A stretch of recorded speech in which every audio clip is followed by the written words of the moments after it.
buenos días a todos. En primer lugar, expresar mi agradecimiento por estar aquí, por la invitación que me ha hecho el padre Gustavo, el padre Vichy, que también está por aquí, y todas las caras que veo que conozco, algunos, que es siempre un placer verlos, ¿no? En el público alguna cara conocida, esto anima, y el aplauso también anima más a conversar sobre lo bueno y lo malo, lo justo y lo injusto. Bien, el tema de la charla, el padre Gustavo me dijo al principio, ¿de qué te gustaría hablar? Yo le dije, hablamos de lo que estamos viviendo, que es una revolución en sentido amplio, y de la esperanza también, porque sin esperanza no podemos ser cristianos. San Agustín dice que para la esperanza nos hicimos cristianos. Un cristiano que no tenga esperanza, no esperanza ñoña, esperanza barata, esperanza que mañana hagan el Barça, esperanzas tontas, ¿no? Esperanza con la E mayúscula, virtud teologal. Esperanza del reino, esperanza de que Cristo reine. Entonces, frente a la revolución, que parece ser un proyecto totalitario, un proyecto que abarca todos los ámbitos de la vida, nos hemos de acercar con una esperanza, la esperanza con la E mayúscula. Y luego, como subtítulo, le dije claves para entender nuestro tiempo. Entender. El padre Gustavo me dijo, no, mira, mejor combatir. Digo, mira, hay una platea de guerreros aquí, quieren combatir.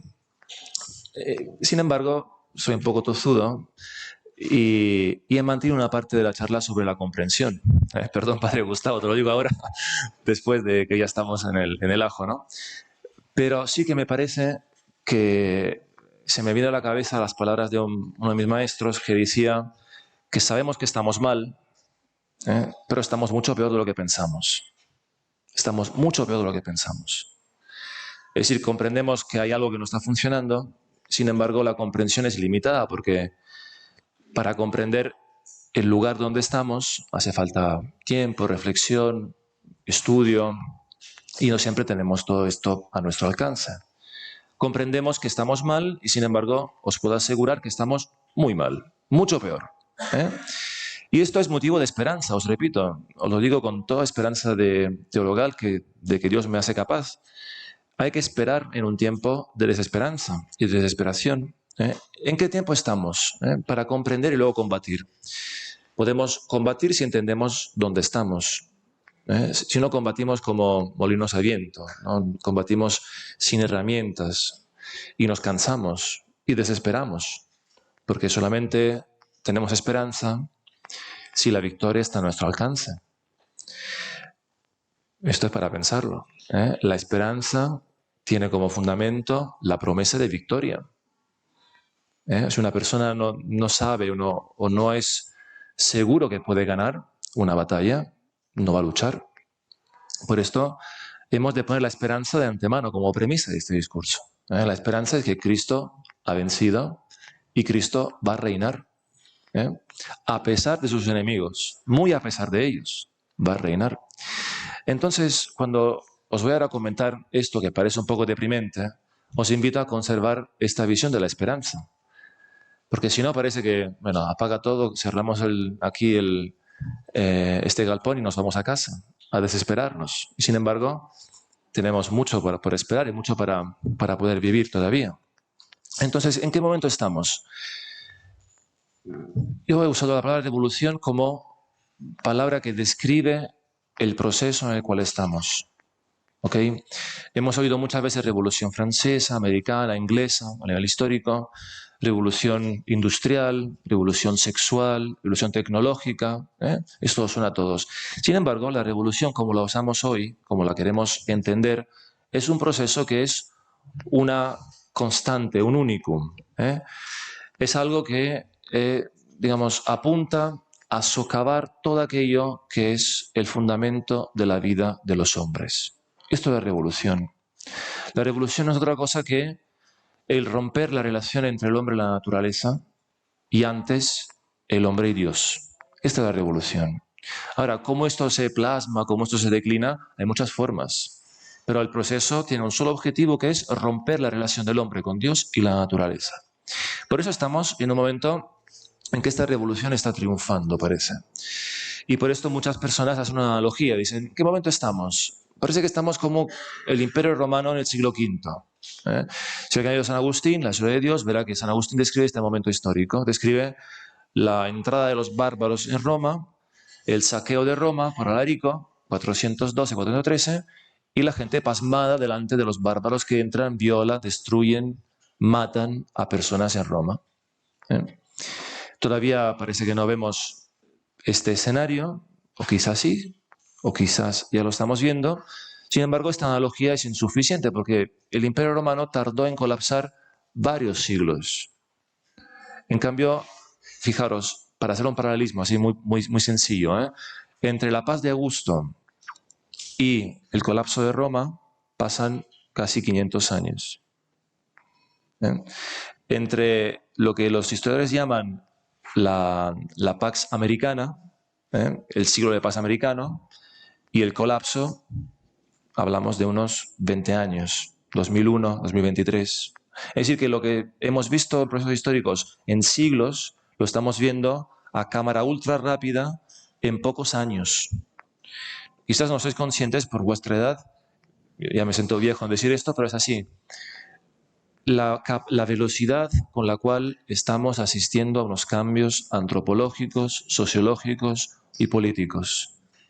Es una velocidad que impide la contemplación. Es tan rápido que no nos damos cuenta.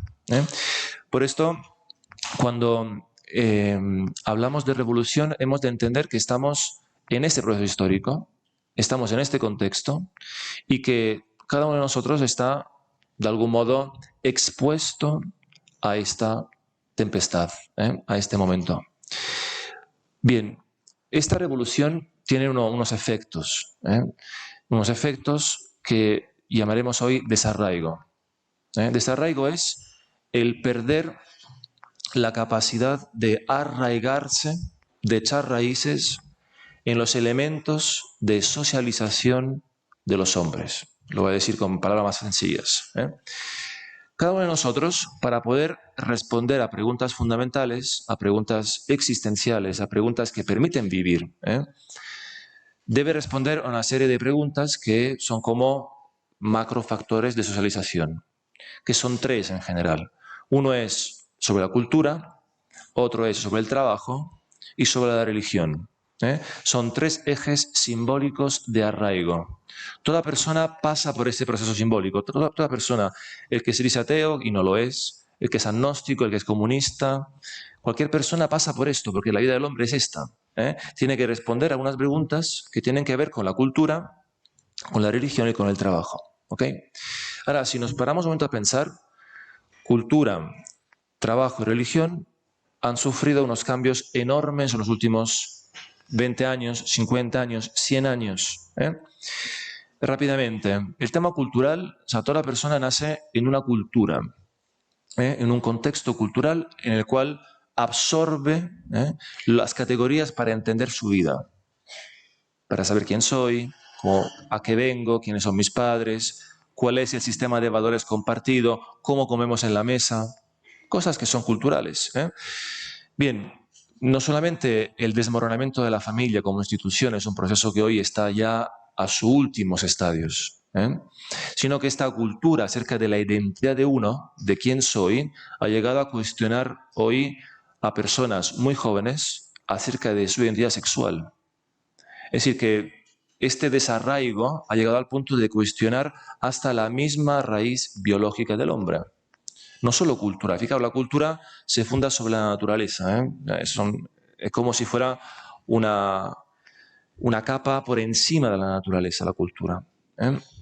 En cambio, hoy asistimos a un proceso de desculturalización donde los nuevos bárbaros entran en la ciudad sin los modales, sin la educación, sin los sistemas de valores que hemos compartido por siglos y siglos. Y se cuestiona la identidad hasta de los más pequeños. Así que vivir en un contexto cultural, familiar, identitario, totalmente desmoronado, crea culturalmente personas que son la que tenemos delante.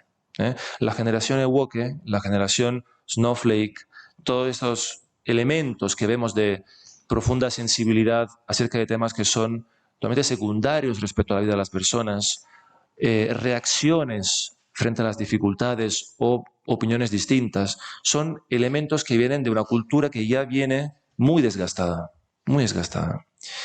Y por esto, digamos, este elemento de desarraigo está en nuestra cultura. Tenemos que separarnos de lo que es nuestra identidad cultural, identidad de lugar de nacimiento, identidad religiosa, identidad hasta de género, le llaman, sexual. Bien, desarraigo en lo que es el ámbito laboral.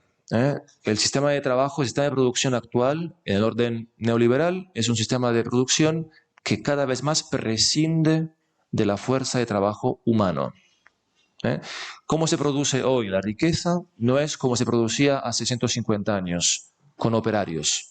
Hoy el sistema laboral prescinde del trabajador y cada vez más es un proceso esto muy intenso. La riqueza en la sociedad postindustrial se crea sin el trabajador. Eso es así, sin el trabajador. Y por esto tenemos, aparte de desempleo creciente, cada vez más, tenemos renta de inserción social cada vez más, las paguitas, como le llaman, cada vez más, porque hay una masa laboral que sobra al capital. Es muy sencillo. Y encima el trabajo que tenemos hoy es un trabajo ya asalariado, no es un trabajo como nuestros abuelos. Mi abuela, cuando trabajaba, sacaba de la tierra de su trabajo lo que era su sustento. No había mediación salarial entre el trabajo y el sustento. ¿Se entiende esto? Nosotros vamos a comprar los calabacines al Mercadona. Ya esto es un cambio de paradigma en el trabajo. Además, el trabajo antes era algo que se heredaba. Yo trabajaba de abogado como mi padre, mi abuelo. Yo trabajo como médico como mi padre, mi abuelo. Yo trabajo como campesino como mi padre y mi abuelo. Ya, si os fijáis, los trabajos que hacemos ya no son los trabajos de nuestros padres. Esto ya se hace 2 generaciones. Y todo esto en el mundo laboral, cuando nos preguntan quién somos, ¿tú quién eres? Yo soy Stefano, muy bien. Y soy profesor. Digo mi trabajo, porque el trabajo da identidad, ¿verdad? Soy Stefano, soy enfermero. Porque el trabajo dice lo que somos. Cuando una persona no trabaja, pierde identidad, más desarraigo. Bueno, muy rápidamente esto lo digo, no voy a entrar mucho, porque si no, no tenemos tiempo para hablar luego de cómo combatir todo esto. Y por último, el tema de la religión. El tema de la religión, huelga decir, ¿no?, de cómo está el tema religioso. Más en Cataluña, que es una tierra totalmente ya descristianizada, diría yo, totalmente casi. Quedan pocos reductos, pocos focos que han quedado encendidos, pero vemos que esto ha ido bastante mal, parece, ¿no? Y la religión no es solamente, lo que es decir que yo soy católico, porque hemos visto en las estadísticas que mucha gente dice, en España hay un 50% de católicos, van a misa el 5%. Aquí algo no funciona. Es que es solamente un nombre que se le da. Cuando digo religión me refiero más, no solamente a esto que estoy diciendo, sino también al sentido de lo sagrado, al sentido sagrado de la existencia. Que existe algo fuera de lo laboral, de lo mercantil, de lo pragmático, de lo económico, que no es sustituible, que no es intercambiable, que es lo sagrado. Entonces todo es perfectamente intercambiable, todo es perfectamente fungible. Uno puede pensar cómo es posible que la eutanasia se haya legislado en un momento, ¿no?, hace 2 años, casi sin debate público, con una mayoría abrumadora a nivel social. Algo está pasando y lo sagrado ya no es tampoco la vida de mi padre y mi madre en un lecho de muerte. Nada es sagrado, ni una amistad, ni una lealtad, ni un sacerdote, ni un lugar, un templo. Nada es sagrado en mi vida. De hecho, ni mi cuerpo es sagrado. Es fungible, puedo darlo, ¿no? La mentalidad moderna que dice que el cuerpo al final es una herramienta de intercambio. Si yo doy mi cuerpo, esto no me afecta, ¿no? Y por eso entendemos, digo así, digo pinceladas, entendemos fenómenos como OnlyFans, ¿no? ¿Qué es esto? Sino que el cuerpo es una herramienta de trabajo en el sentido más nudo de la palabra, más bruto. El cuerpo como tal ya es elemento de rentabilidad. Esto no ocurría ni en lo proletario, cuando decía Marx aquello de que tenían su cuerpo y ya está. Es que una persona que vende en OnlyFans su cuerpo, ya es su cuerpo, ya no es nada más que esto. Nada es sagrado en su vida. Nada es sagrado. Entonces, esta pérdida de la sacralidad es algo que es muy común en nuestra sociedad. Muy común. Bien, y luego hay signos de colapso. Un signo de colapso muy claro, de civilización de la cual ninguna sociedad ha podido rescatar a partir de este dato, es la fertilidad. Si ninguna sociedad ha podido resurgir a nivel social con una tasa de fertilidad como la que tenemos hoy. Ninguna. Es que no hay. No existe ningún caso histórico de poder revertir un proceso de fecundidad a 1.1.2.3, 0,95 en Sardeña, en Italia, de hijos por mujer. No hay, ni en las peores guerras ha sucedido esto. Durante las guerras eran mucho más altos la tasa de fecundidad. ¿Cómo es posible que estamos en el estado de bienestar y tengamos entonces tasas de fertilidad que están por debajo de los niveles de guerras, diría casi mundiales o atómicas? Pues es un signo de colapso espiritual, es un desmoronamiento social totalmente, ¿no? Además tenemos más signos de esta decadencia, como la decadencia de la costumbre, tenemos el tema del aborto también, el tema demográfico lo hemos dicho, el tema de la eutanasia, la promoción del homosexualismo, el control de masa a través de los medios de comunicación, los medios de distracción de masa que tenemos, la propaganda, todo esto. Bueno, tenemos un panorama bastante demoledor. Y luego, sin hablar de la situación eclesial.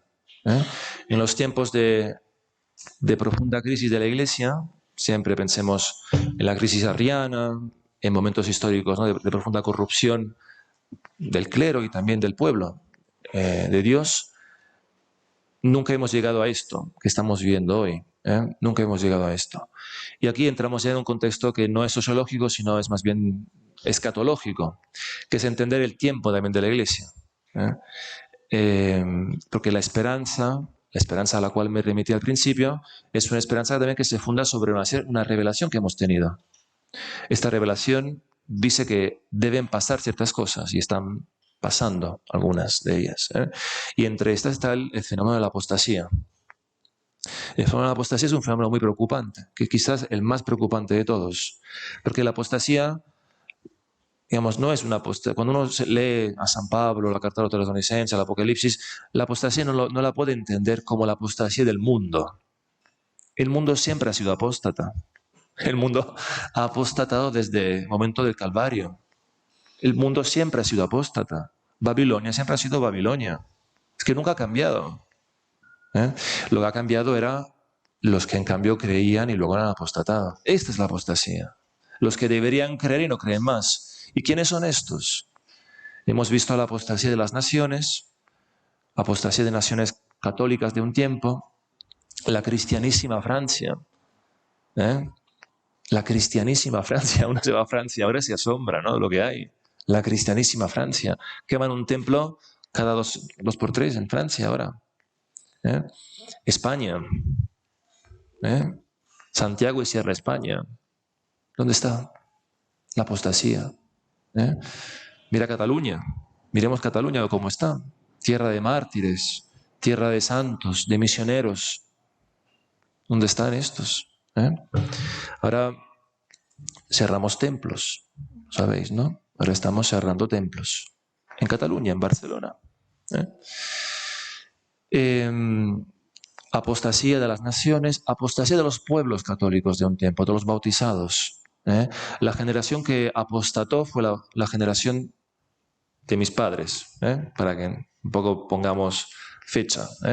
Años 40, 50, 60 de nacimiento. Esta es la generación que ha apostatado. De bautizados aún. La generación de hoy es una generación de no bautizados ya. Ya llegamos a la segunda generación de no bautizados. Y eso tiene un significado.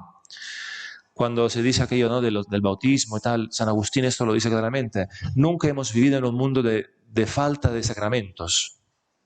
No sabemos qué significa un mundo que no tiene sacramentos y qué significaron los sacramentos de la Iglesia sobre el mundo. Los sacramentos de la Iglesia sobre el mundo fueron un exorcismo mayor, así lo digo. Fueron un exorcismo mayor, fueron echar demonios de la tierra. Esto fue el bautismo para la Iglesia. Y San Agustín, que conoció un mundo pagano, un mundo de demonios, esto lo decía. La Iglesia echa demonios con los sacramentos. En un mundo donde los sacramentos ya no se realizan, los demonios vuelven. Y por esto vemos comportamientos, vemos actuaciones que el mal que realizan es un mal que no es a modo humano. A modo humano está la mentira, la deslealtad, está el adulterio, eso es a modo humano. Pero hay males que se cometen hoy día que es un mal que es distinto, es a modo demoníaco. La matanza de inocentes, el odio a los pequeños, a los minusválidos, a los que sufren. Este odio, este mal que se realiza, es un mal que no es a modo humano, es un mal a modo demoníaco. Y luego, bueno, estamos en esto. Luego la pandemia. Bueno, aquí podríamos hablar muchísimo, pero bueno, no entramos porque si no, no acabamos más. El tiempo pasa muy rápidamente. Entonces, bien, os hago un paralelismo para entender cómo esto de la pandemia, sin ningún tipo de voluntad. Tengo una mosca que, ¿veis? Los demonios, ¿no? Entonces, la situación eclesial. Hay un santo que aquí es San Cipriano, que describe la persecución del emperador Decio en el siglo III. Y la describe a posteriori, la vivió y la describe a posteriori. En esta persecución murió también la santa que da el nombre del pueblo de mi madre, Santa Anatolia. Así está grabado, queda grabado. Santa Anatolia, virgen y mártir, muerta porque se opuso a un matrimonio con un noble romano. Bueno, entonces San Cipriano describe el martirio y describe por qué mucha gente apostató. Esta persecución fue famosa porque había los que habían cojeado, le llamaban, los cojos, los que habían apostatado. Hacía falta un libelo, hacía falta un papel de un funcionario público que dijese que la persona había acudido frente al oficial del emperador y había quemado un poco de incienso frente a Augusto, una efigie de Augusto. Esto era el precio a pagar, ¿no? Para poder tener la libertad. Y el libellus, era el Green Pass, era lo que era el pase sanitario para poder vivir, digamos. Y entonces mucha gente, dice San Cipriano, apostató. Algunos se fueron ahí y hicieron la ofrenda. Otros se envalentonaron, fueron ahí para apostatar para no apostatar y apostataron porque fueron voluntaristas. Se pensaron que eran más fuertes que el miedo a la muerte y apostataron. Otros lo hicieron falso. Otros falsificaron o pagaron el libellus. San Cipriano describe todo esto y los mártires, los que murieron por esto. Entonces San Cipriano dice, ¿por qué la gente apostató? ¿Por qué la gente hizo lo que hizo? Luego empezó todo un problema, que esta gente quería volver a la iglesia después de la persecución y la gente decía, esto no puede entrar, esto han apostatado, es como no pueden entrar a la misa ahora, no pueden estar los sacramentos. Y además esta gente que había apostatado tampoco quería hacer penitencia, imaginaros. Entonces, ¿qué sucede? ¿Por qué apostataron? San Cipriano dice que apostaron porque demasiada paz de Augusto, dice. El tiempo de paz que vivieron, la larga paz imperial, hizo olvidar a los cristianos las persecuciones y empezaron a acumular cargos y patrimonios. Esto condujo, dice, a una relajación de las costumbres, de la misericordia, muy interesante, y de la disciplina en los comportamientos. Y todo el mundo estaba ocupado en ocupaciones seculares. Así que el mundo se había agarrado a su independencia económica, dice, traducido en términos modernos. Tenían una buena cuenta bancaria, estaban tranquilos. Tenían la hipoteca pagada, tenían un buen sueldo, todo iba bien, ¿verdad? Y sin embargo apostataron. Porque aquella independencia económica, dice San Cipriano, así como depende de otro, este otro te la puede quitar. Por esto invitaba a poner nuestra confianza, nuestra esperanza en aquel que es leal, en aquel que es fiel, que nunca revoca su fidelidad, que es Dios. Bueno, entonces estamos delante de una nueva ideología, de un régimen revolucionario, y este régimen tiene su credo, tiene, digamos, la ideología del régimen, aquello que debe ser confesado, aquello que debe ser protegido, defendido. Aquí está la cultura woke, la cancellation culture, políticamente correcto, el transexualismo. Lo que se ha producido es lo que Antonio Gramsci, había denominado en su momento, años 20, un nuevo sentido común. Hoy estamos en un nuevo sentido común revolucionario. Esto es lo que hay. Y esto es donde estamos insertados. Bien, esta situación es reversible. ¿Qué se puede hacer? Esta es la pregunta que hoy queremos responder. Bueno, para responder a esto, voy a tirar de un ejemplo cristiano ortodoxo que fue Solzhenitsyn. Solzhenitsyn, quien no lo conoce, es un escritor ruso que pudo escapar de Rusia durante el cambio de régimen entre Stalin y Khrushchev. Había estado varios años en un campo de concentración, en un gulag. Había sido condenado a 25 años de trabajos forzosos porque había escrito un libro acerca de la vida de un hombre común en Rusia durante el tiempo soviético. Y denunciaba, ¿no?, la vida demencial que se llevaba a cabo en un régimen soviético. Demencial, hacer colas por todo, por ejemplo. Bueno, entonces él dice una cosa que luego otro autor recibe y le pone en un libro que se llama Roderer, que dice Vivir sin mentiras. Vivir sin mentiras es el título de una charla que da Solzhenitsyn en Inglaterra, si no me equivoco, al mundo capitalista, liberal, que lo veía él como el gran denunciador del mundo soviético, que nos viene finalmente a decir las cosas que nosotros tenemos razón. Bueno, Solzhenitsyn dice una cosa, dice, eso es verdad, ustedes están peor que ellos, parece, están muertos espiritualmente, pero le dice una cosa que vale para nuestros tiempos, que es no colaborar con la mentira. Es decir, que el primer paso para romper este imperio de la mentira, este sistema de mentiras, es no colaborar con ella. Y no hacerlo a nivel personal, a no aceptar la mentira en nuestras vidas. Y esto es realmente ir contracorriente, porque es no asumir la mentira que el mundo asume como verdad universal, como aquello que debe ser hecho. Bien, ¿y cómo se hace para vivir la verdad en un contexto de mentiras? Yo creo que es esencial, y esto quizás es la clave más importante, es conservar una comunidad donde se vive esta verdad conjuntamente. Y esta comunidad donde viven padres, es una familia, donde luego se alarga y hay amigos, hay otras familias, se vive esencialmente dos cosas. Se vive la caridad mutua, y se vive el culto divino. Es decir, que se vive la vida entre los hombres, una vida cordial, una vida de lealtad, de amistad. Los hombres no pueden vivir sin amistad, dice Aristóteles. Una vida de verdad y una vida en el culto divino, donde se reza juntos, donde se va a misa juntos, donde hay una visión de la vida sobrenatural juntos. La familia en ese sentido debe ser un lugar de memoria de las maravillas que Dios ha hecho en nuestras vidas.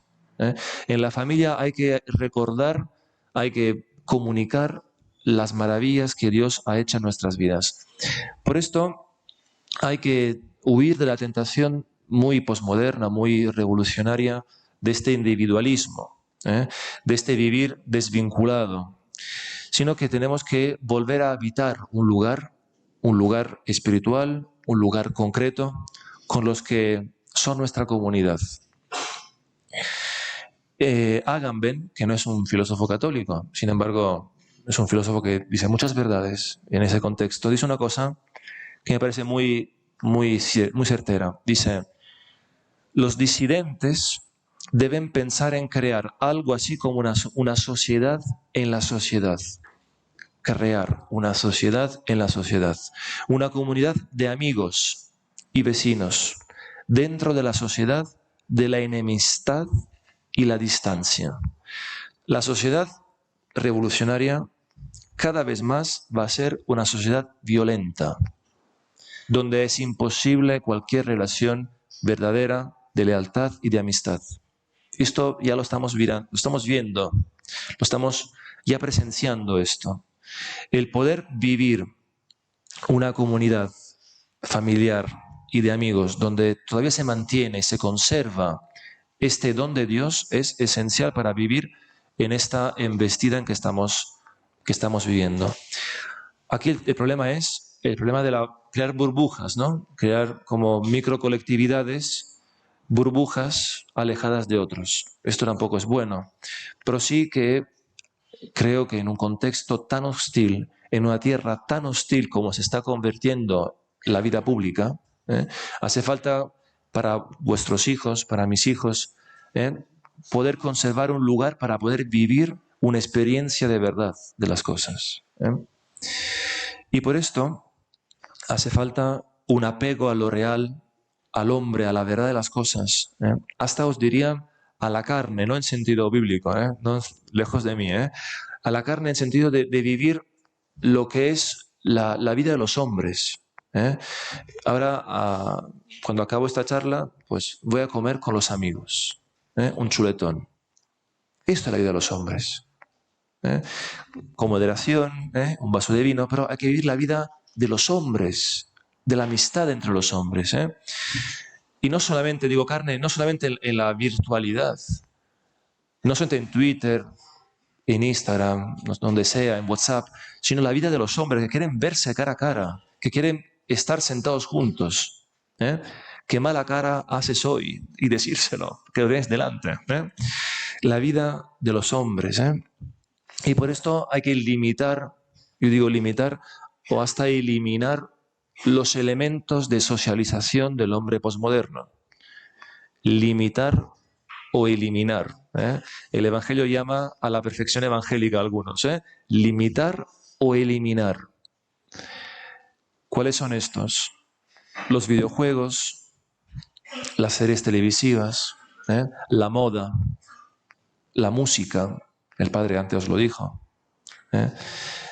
No digo ya la pornografía.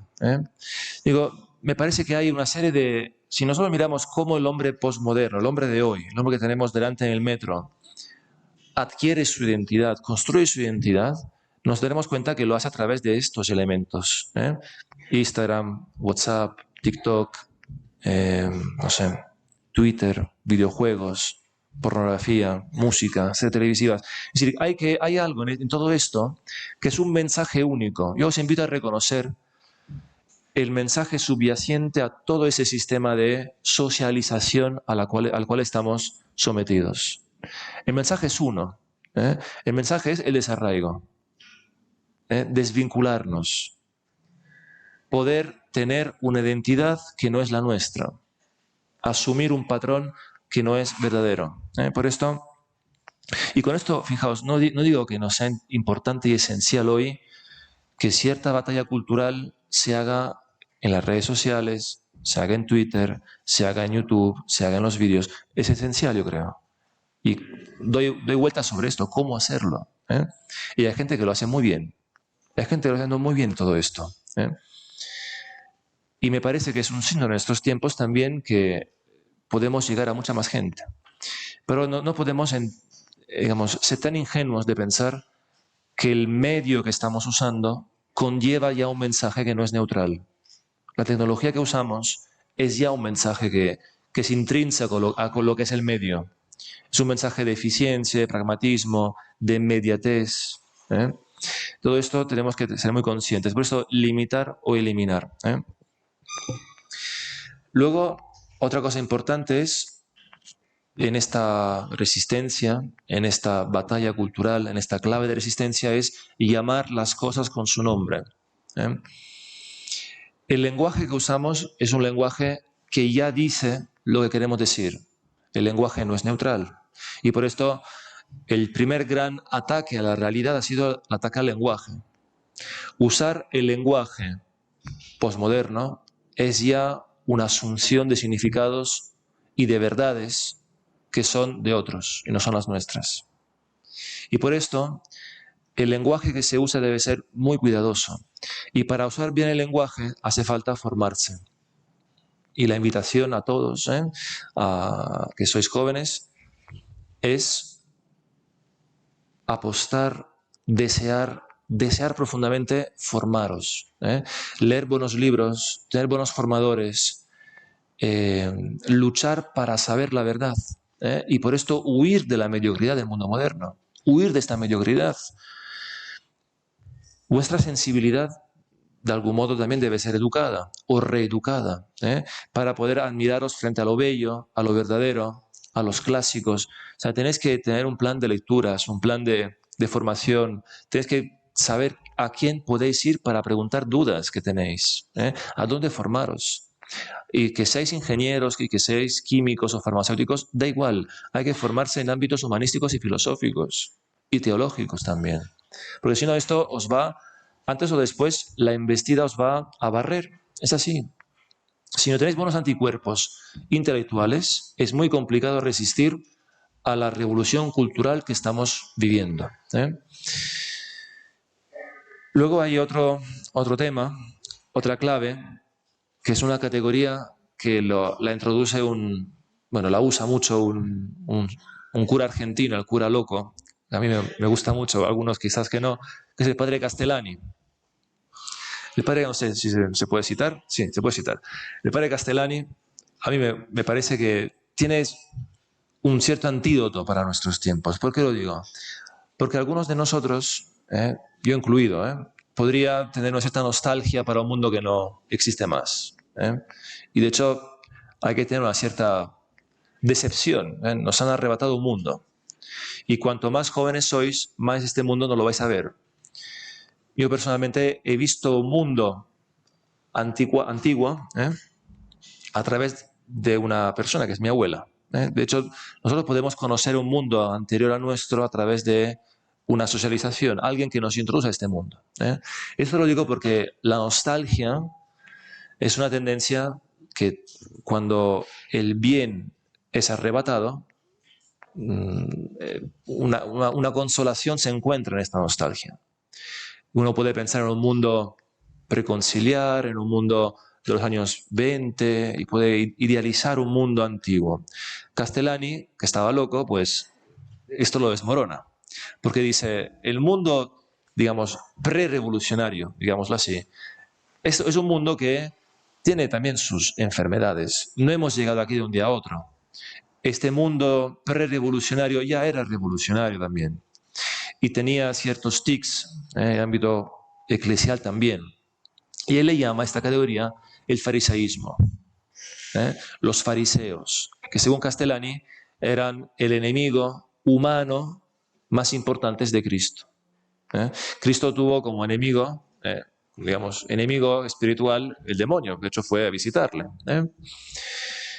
Y todo lo que pasó en la pasión es demoníaco, ¿se entiende? Sin embargo, a nivel humano, dice, su enemigo, donde Cristo usó las palabras más duras, las palabras, hasta los gestos más de ira, de la santa ira, fueron los fariseos. ¿Y por qué los fariseos? Porque los fariseos dice Castellani, son los que simulan la santidad, y lo que son es el egoísmo. O sea, consiguen simular la santidad cuando adentro, internamente, son totalmente corroídos por el egoísmo, por la maldad, por la envidia. Entonces, esta simulación de la santidad, cuando en realidad es todo lo contrario, es un grave peligro. ¿Y por qué digo esto? Otra frase de Castellani. Dice, años 50, esto dice, año 40 y poco. Dice, he conocido, dice, no, perdón, quiero decir bien, dice, conozco a muchos que festejan la fiesta del Sagrado Corazón de Jesús, pero, pero dice, no tienen corazón. A mucha gente que festeja una devoción de la cual yo me inscribo a pleno título, del Sagrado Corazón de Jesús, y sin embargo no tienen corazón. O sea, esto es algo que tenemos que tener muy presente, ¿eh? Porque es muy fácil no diferenciar la pertenencia en un contexto más de falta de identidad y de falta de buena socialización, de identificar la pertenencia al culto, a la fe católica, por un estamento social-económico, ¿no? De gente adinerada, de gente de bien. Y esto hay que huir de esto, ¿eh? Como la peste, ¿eh? Como la peste hay que huir de esto. O sea, esto es el primer eslabón de la mundanización, ¿eh? Nos seremos mundanos cuando entendemos la fe católica como un estamento socioeconómico. Y eso es un gran peligro para tenerlo presente. Y por esto, paso seguido a esto, es esencial para no caer en esta trampa, vivir una vida de oración, de caridad, de sacramentos muy asidua. No hay otro camino que no sea este, ¿eh? No se puede resistir en la esperanza sin los sacramentos. Es imposible. O sea, el mundo tal y como está, lo que conduce es a la desesperanza. Solamente podemos resistir en este contexto con la vida divina en nosotros, ¿eh? Por esto la Santa Misa, bien celebrada, bien vivida, es esencial en la vida, en la clave de resistencia en nuestros tiempos, ¿eh? Un poquito más, ¿eh? Otras cosas, otras claves de resistencia. Cuando Cristo sabemos, por los evangelios, que tiene una sutil ironía en alguna contestación que realiza a algunas personas. Una sutil ironía.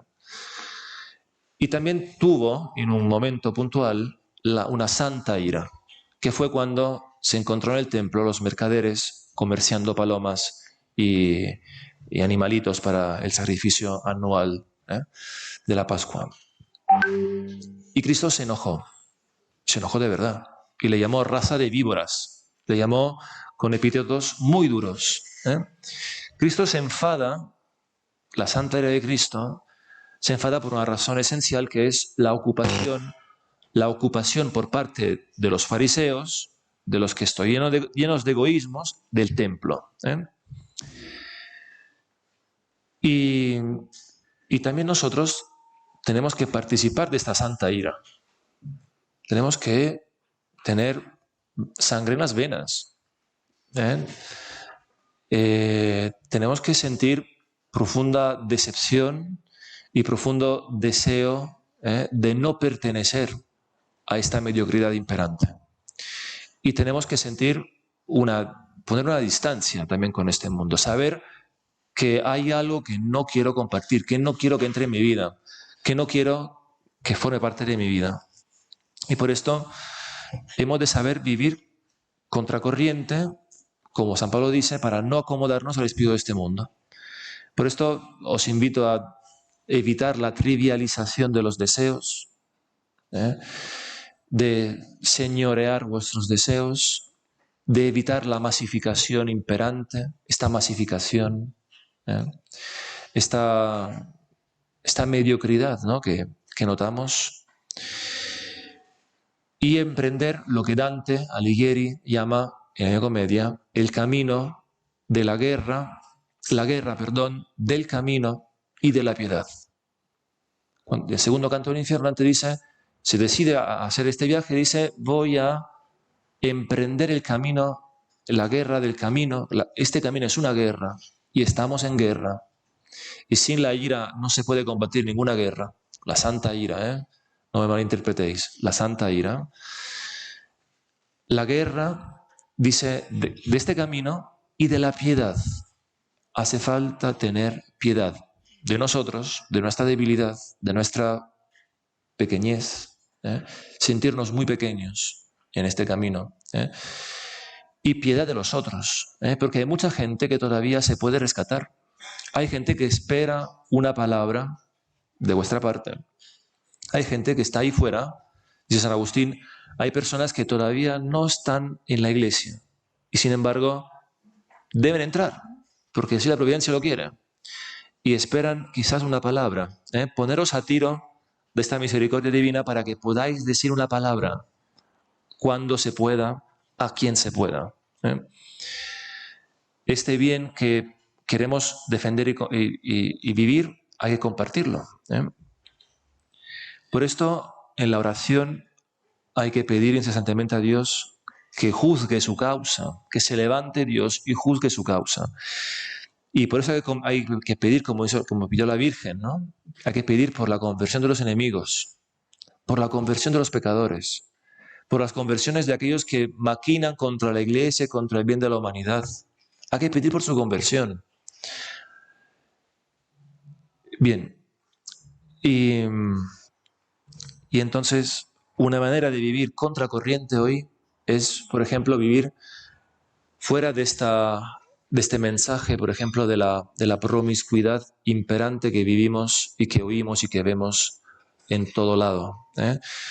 Esta promiscuidad que es promovida y que es socializada es una promiscuidad muy dañina, muy dañina. Y por esto, vivir contracorriente es también vivir una virtud hoy muy olvidada, que es una virtud del pudor, la virtud de la castidad, que parecen virtudes de antaño, virtudes bajo naftalina, y sin embargo son virtudes fundamentales para nuestro tiempo. Fundamentales, fundamentales. Y por esto, hoy un acto revolucionario es la monogamia.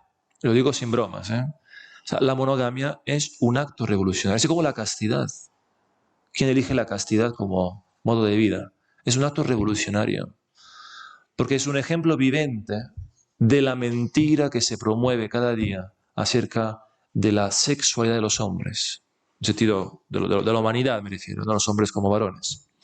Por esto os invito a vivir en ese sentido la vida matrimonial o la vida sacerdotal o consagrada. Y para acabar, voy a compartiros una profecía o una frase de Ratzinger hace 50 años ya que la pronunció acerca de la Iglesia, cuando dice que cuando Dios haya desaparecido totalmente para los seres humanos, o sea, cuando Dios ya no es un horizonte para los hombres, ni Dios ni el nombre de Dios, de todo lo que lleva culto divino, y está en Apocalipsis, experimentarán su absoluta y horrible pobreza. O sea, el mundo que queremos luchar, agire contra, el mundo que vemos que no queremos participar, es un mundo de una extremada pobreza. Es un mundo para un poco hacer datos sociológicos, pero no se entiende que la causa de muerte principal en Estados Unidos de hombres blancos a partir de los 40, 50 años sea sobredosis de fentanilo. No sé si sabéis qué significa esto. Que hay una hipermedicalización, hay unas muertes que se producen por agonías, agonías de vida, vidas que no pueden más vivirse y se duermen bajo opiáceos. Es la primera causa de muerte hoy. Es un mundo invivible, es un mundo hostil, lo repito. Por esto dice su horrible pobreza. Y entonces descubrirían la pequeña comunidad de los creyentes, dice Ratzinger. Estas personas, cuando vivirán qué significa la extremada pobreza de este mundo, el horror que este mundo produce, dice, descubrirán la pequeña comunidad de los creyentes como algo totalmente nuevo. Esto es lo que estamos viviendo.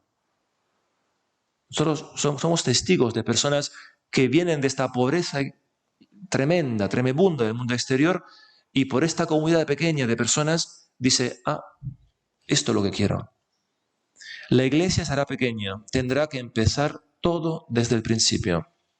Ya no habrá edificios, para llenar edificios construidos, perderá adeptos, sus privilegios, dice, se presentará de un modo mucho más intenso que hasta ahora, como la comunidad de libre voluntad, a la que solo se puede acceder a través de una decisión. Esto es lo que donde estamos encaminándonos.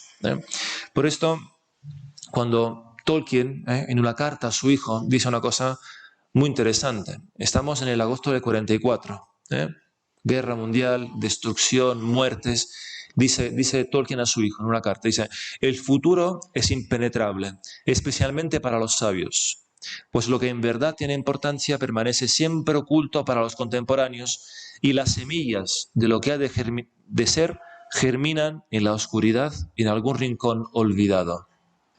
La semilla yace en un lugar olvidado y se prepara para germinar. Mirad, Pasolini, que es un autor controvertido italiano, pero bueno, dice una cosa, al final de su vida, dice, y que luego otro autor, que es uno de estos que vivieron fuera de la iglesia, que es un cantante de un grupo punk, que se llama Giovanni Lindo Ferretti, que contaba en un grupo que se llamaba CCCP, para que un poco veáis dónde iba la cosa. Este se convirtió, vive como ermitaño ya en los Apeninos, católico. Escribió un libro donde cita a Pasolini y dice un poco cómo él reza. Se llama Ora el libro. Es un librito. O sea, ora significa orar en latín y ora en italiano es ahora. ¿No? Ahora. Y dice que hizo suya, o sea, asumió lo que Pasolini decía en la fase final de su vida, que es defende, conserva, reza. Conservar, defender, rezar. O sea, la invitación de hoy, la clave es conservar el bien que hemos recibido, defenderlo como semilla lista para germinar bajo la nieve, para cuando sea el momento pueda germinar, que pueda brotar donde hay terreno fértil, personas que están fuera y quieren entrar, y rezar. Yo con esto acabaría. Defende, conserva y reza. Muchas gracias.